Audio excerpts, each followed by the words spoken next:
सभी साथियों को नमस्कार। स्वागत है आपका शिक्षकों एवं कर्मचारियों के अपने YouTube channel we educate you में।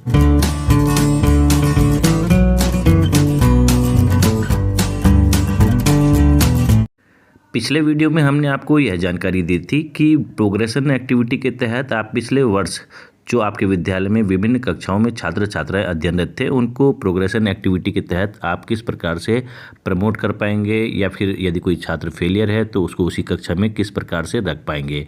और प्रत्येक कक्षा का आपने फाइनलाइज अलग अलग किया होगा।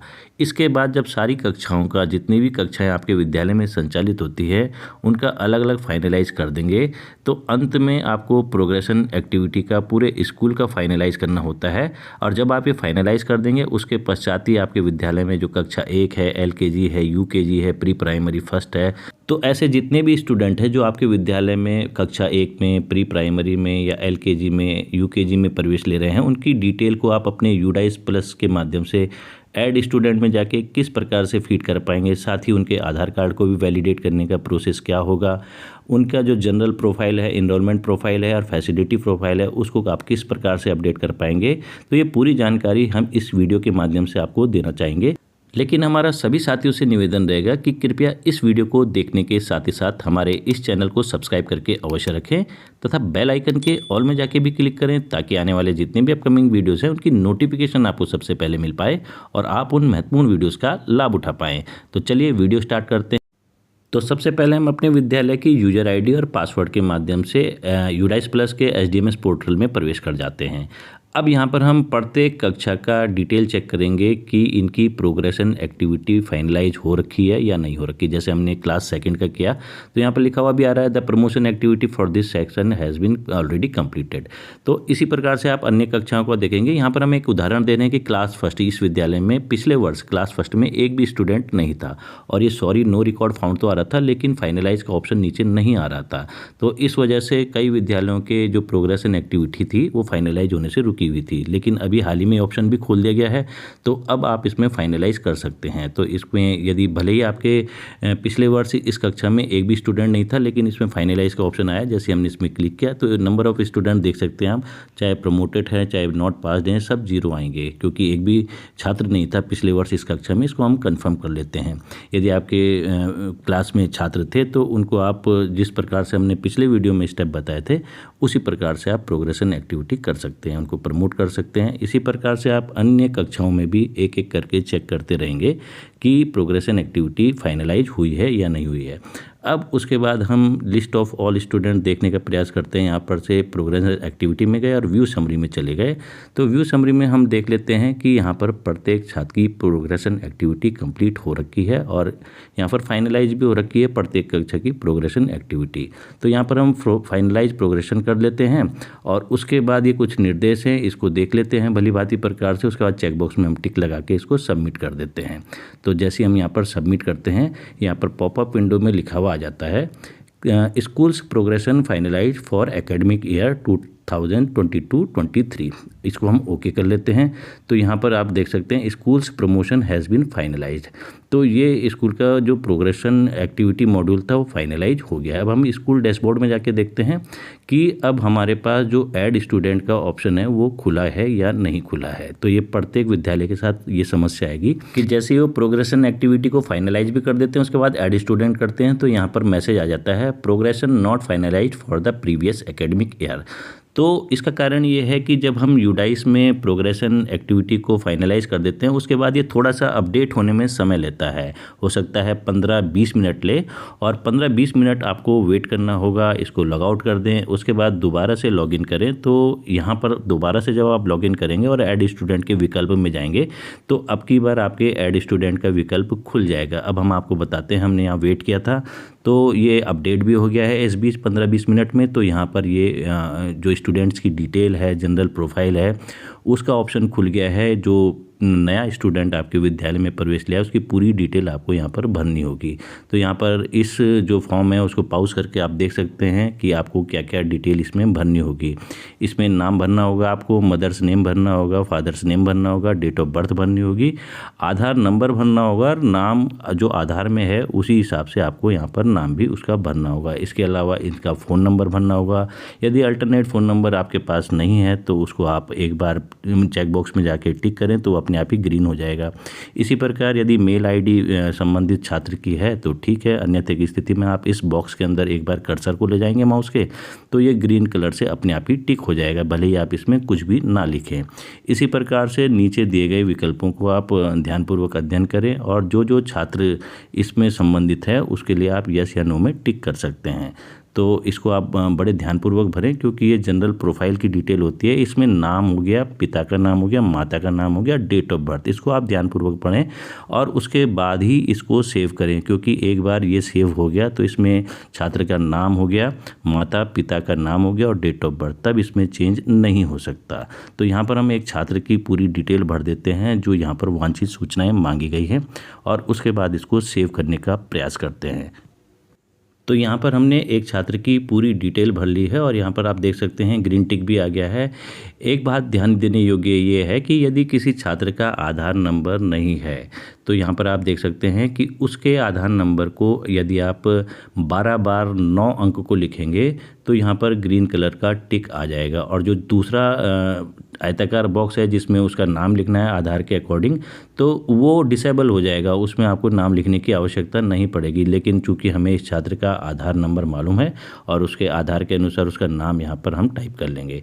तो ये पूरी डिटेल आप देख लें, इसको डेट ऑफ बर्थ में अवश्य ध्यान दें और उसके बाद ही इसको सेव करें। तो जब आप सेव करेंगे यहाँ पर एक ऑप्शन और आ जाएगा पॉपअप विंडो में, देखिए ये लिखा हुआ भी आ रहा है कि confirm the following detail of student, कि इसके माता का नाम, पिता का नाम, स्टूडेंट का नाम और डेट ऑफ बर्थ ये चेंज नहीं हो सकते यदि आपने इसको कंफर्म कर लिया तो इसीलिए हम बार बार आपको बोल रहे हैं कि इसमें जल्दबाजी ना दिखाएं और पहले इनको ध्यानपूर्वक इसकी फीडिंग करें, उसके बाद ही आप कंफर्म का बटन दबाएं।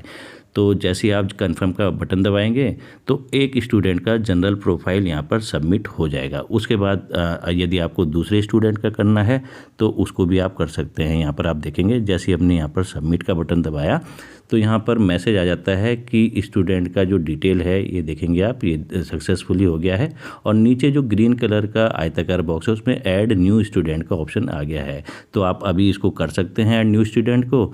तो जिस प्रकार हमने अभी पिछले स्टूडेंट की डिटेल यहाँ पर जनरल प्रोफाइल में भरी उसी प्रकार से आप इस स्टूडेंट की भी डिटेल भर सकते हैं। अब जो ये दूसरा स्टूडेंट है इसका आधार कार्ड अभी उपलब्ध नहीं है तो इसलिए हमने 9 अंक को 12 बार लिख दिया है और इसके बाद इसकी पूरी डिटेल हमने यहाँ पर सेव कर दी है तो ये भी सेव हो जाएगा।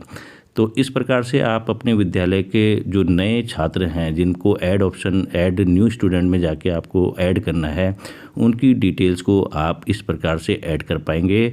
जब आप अपने स्कूल का प्रोग्रेशन एक्टिविटी फाइनलाइज कर देंगे उसके बाद आपको 15 से 20 मिनट वेट अवश्य करना है क्योंकि यूडाइस प्लस में जो सिस्टम है उसको अपडेट होने में टाइम लगता है। कई साथी इसमें घबरा जाते हैं कि हमने तो प्रोग्रेशन एक्टिविटी फाइनलाइज कर दी है लेकिन फिर भी ये ऐसा क्यों लिखा हुआ रहा है कि progression activity is not finalised for previous year. तो आपको थोड़ा वेट करना होगा। अभी हम आपको और बताएंगे कि इसमें आपको क्या क्या वेट करना होगा क्योंकि जो ये नए छात्र हैं इनका देखिए जनरल प्रोफाइल यहाँ पर ये खुल गया है लेकिन अभी ईपी जो इनरोलमेंट प्रोफाइल है और जो फैसिलिटी प्रोफाइल है एफपी वो अभी नहीं खुला है। तो इसको भी खुलने में भी 5 से 10 मिनट या 20 मिनट का आप वेट करें तो ये भी खुल जाएंगे। देखेंगे अभी आप यदि हमने ऐड स्टूडेंट के तुरंत बाद ही यहाँ पर जीपी में क्लिक किया तो यहाँ पर जनरल डाटा अपडेटेड सक्सेसफुली इसको अपडेट भी कर दिया है। जीपी का फॉर्म तो यहाँ पर खुल गया है लेकिन यह अभी इसमें इनरोलमेंट प्रोफाइल और फैसिलिटी प्रोफाइल के फॉर्म नहीं खुलेंगे। जैसे कि आप ईपी में क्लिक करेंगे तो ये फिर से जनरल प्रोफाइल का ही फॉर्म खुल जाएगा। इसी प्रकार से जब आप फैसिलिटी प्रोफाइल में भी क्लिक करेंगे तो फिर से वो जनरल प्रोफाइल का ही फॉर्म खुलेगा। इसका कारण यही है कि ये अपडेट होने में थोड़ा समय लेगा। जब आपने स्टूडेंट को ऐड कर दिया उसके बाद आपको फिर से 15 से 20 मिनट वेट करना है ताकि सिस्टम में इनका अपडेशन हो जाए और उसके बाद ही इनके जनरल प्रोफाइल एनरोलमेंट प्रोफाइल के ऑप्शन खुलेंगे। देखेंगे अब एंट्री स्टेटस में यहाँ पर इन प्रोग्रेस लिखा हुआ आ गया है और अब हम यदि इनका ईपी एनरोलमेंट प्रोफाइल या फैसिलिटी प्रोफाइल को क्लिक करेंगे तो इनका ये फॉर्म भी खुल जाएगा। तो जनरल प्रोफाइल का फॉर्म वही है जो आपने ऐड स्टूडेंट करते समय जो स्टूडेंट है नया स्टूडेंट उसकी सूचनाएं भरी थी। अब इसके इनरोलमेंट प्रोफाइल में हम जाते हैं तो इसमें कुछ सूचनाएं मांगी जाती है। फॉर्म खुल रहा है इसका तो इस फॉर्म में सबसे पहली सूचना यह मांगी जाती है कि स्टूडेंट का एनरोलमेंट नंबर एसआर नंबर क्या है, उसके बाद जो डेट ऑफ एडमिशन है इसने किस तिथि को आपके विद्यालय में नवीन प्रवेश लिया है, और उसके बाद स्टूडेंट की क्लास का रोल नंबर क्या है, माध्यम क्या है इसके पढ़ने का, हिंदी है, इंग्लिश है या अन्य विषय हैं। ये जो 4.2 वाला ऑप्शन है ये माध्यमिक विद्यालयों के लिए है। उसके बाद यहाँ पर आता है स्टेटस ऑफ स्कूलिंग। तो चूंकि ये क्लास फर्स्ट का छात्र है इसको हम आंगनबाड़ी में दिखा देते हैं। यदि ये एलकेजी, यूकेजी या प्राइमरी, प्री प्राइमरी में एडमिशन लेता है तो इसको हम नॉट स्टडिंग दिखा सकते हैं। उसके बाद ये सारे विकल्प जो हैं ये डिसेबल हो जाएंगे। तो इसको आप भर लें ध्यानपूर्वक, उसके बाद इसको सेव करते हैं। तो जैसे हम सेव करते हैं यहाँ पर इसका ये इनरोलमेंट डाटा सेव हो जाता है सक्सेसफुली। इसके बाद जो फैसिलिटी का फॉर्म है वो खुल जाता है। तो इसमें आप ध्यानपूर्वक पढ़ लें कि विद्यालय स्तर पर इसको क्या क्या फैसिलिटी दी जाती है। फ्री टेक्स्ट बुक है, फ्री यूनिफॉर्म इत्यादि है। तो जो भी आपके राज्य में विद्यालयों को फैसिलिटी सरकारी विद्यालयों को दी जाती है उसको आप ध्यानपूर्वक यहाँ पर भरते रहें। तो हमने यहाँ पर ये फॉर्म फिल कर दिया है नए स्टूडेंट का जो नवीन प्रवेश लिया है पहली बार स्कूल में, और इसको भी हम सेव कर देते हैं। तो जैसे हम इसको सेव करते हैं इसका ये फॉर्म भी फैसिलिटी डाटा सेव्ड सक्सेसफुली आ जाता है, और ये प्रीव्यू का फॉर्म आ जाता है। इसको आप ध्यानपूर्वक पढ़ लें कि कोई सूचना इसमें गलत तो नहीं भर दी गई है, उसका आप संशोधन कर सकते हैं। तो जब यहाँ पर आप इससे पूर्ण रूप से सहमत हो जाएं कि आपके द्वारा ये फॉर्म सही भरा गया है तो अंत में यहाँ पर दाईं तरफ कंप्लीट डाटा का ऑप्शन है, इसमें आप क्लिक कर दें। तो are you sure you want to complete data, तो इसको आपने ओके कर दिया। तो इस प्रकार से एक छात्र का जो नवीन एडमिशन लिया है उसका ये इनरोलमेंट प्रोफाइल और फैसिलिटी प्रोफाइल, ये पूरे विकल्प भी इसमें जो फॉर्म है तीनों, ये तीनों के तीनों फिल हो गए हैं। तो जनरल डाटा भी हो गया है, ईपी भी हो गया है और एफपी भी हो गया है। इसी प्रकार से आप किसी अन्य स्टूडेंट का भी इसी प्रकार से ये तीनों फॉर्म आप भर सकते हैं, जनरल प्रोफाइल, इनरोलमेंट प्रोफाइल और फैसिलिटी प्रोफाइल। और जितने भी नए स्टूडेंट हैं उनका तो आपको भरना ही है, इसके साथ ही साथ जो प्रमोट हुए हैं पिछले वर्ष से इस वर्ष उनका भी आपको जीपी, ईपी और फैसिलिटी प्रोफाइल को फिर से अपडेट करना है। जनरल प्रोफाइल वैसे सभी छात्र छात्राओं को जो प्रीवियस ईयर के हैं सेम रहेगा, लेकिन ईपी इनरोलमेंट प्रोफाइल में उनके चेंजेस इसलिए आएंगे क्योंकि नवीन कक्षा में उनका जो प्रवेश की तिथि है वो भी आपको बदलनी होगी। हो सकता है मोबाइल नंबर चेंज करने की भी आवश्यकता पड़े, तो वो भी आप कर सकते हैं। तो प्रत्येक छात्र का आपके विद्यालय में जितने भी छात्र छात्राएं हैं, चाहे वो पिछले वर्ष से प्रमोट होकर इस वर्ष नई कक्षा में आ गए हैं, प्रत्येक छात्र का आपको जनरल प्रोफाइल, एनरोलमेंट प्रोफाइल और फैसिलिटी प्रोफाइल को अपडेट करना आवश्यक है। जब आप अपडेट कर देंगे तो यहाँ पर आप पाएंगे कि इनकम्प्लीट स्टूडेंट्स एक भी नहीं है, 0 आ गए हैं, क्योंकि इनके पूरे के पूरे जनरल प्रोफाइल, एनरोलमेंट प्रोफाइल और फैसिलिटी प्रोफाइल अपडेट हो रखे हैं।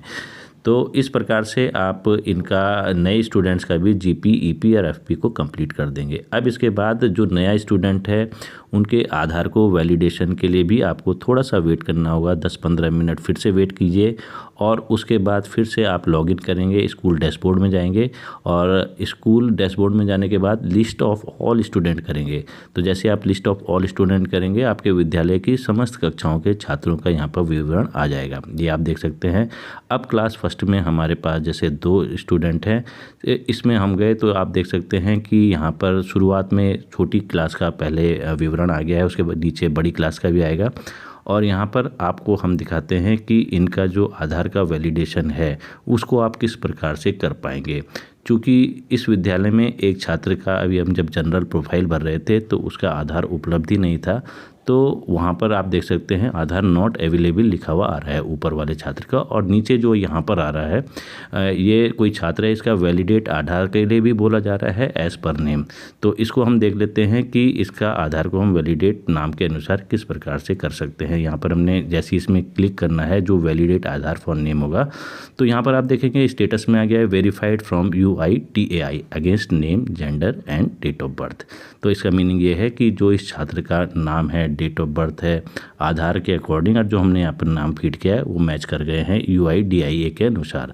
इसी प्रकार से जितने भी न्यू स्टूडेंट हैं उनके जब स्टूडेंट लिस्ट में जाके उनके नाम के आगे सबसे दाईं तरफ आप देखेंगे वैलिडेट आधार एज पर नेम आएगा लिखा हुआ, तो उसको आप क्लिक कर देंगे तो इनका आधार वैलिडेट हो जाएगा, वेरीफाइड हो जाएगा UIDAI से, नाम के अकॉर्डिंग, जेंडर के अकॉर्डिंग और डेट ऑफ बर्थ के अकॉर्डिंग। तो इस प्रकार इस वीडियो के माध्यम से हमने आपको न्यू स्टूडेंट को ऐड करने का तरीका बताया, साथ ही उनके आधार को किस प्रकार से वैलिडेट करेंगे, साथ ही उनका जनरल प्रोफाइल, एनरोलमेंट प्रोफाइल और फैसिलिटी प्रोफाइल वाले फॉर्म को किस प्रकार से आप फिल करेंगे, ये जानकारी देने का प्रयास किया। यदि इस वीडियो में दी गई जानकारी आपके लिए लाभकारी साबित हो तो कृपया वीडियो को अधिक से अधिक लाइक एवं शेयर करें तथा चैनल को सब्सक्राइब करना बिल्कुल भी न भूलें, क्योंकि यह शिक्षकों एवं कर्मचारियों का अपना ही चैनल है तथा समय समय पर इस चैनल के माध्यम से हम आपको शिक्षा विभाग से संबंधित अन्य महत्वपूर्ण जानकारियाँ भी प्रदान करने का प्रयास करते रहते हैं।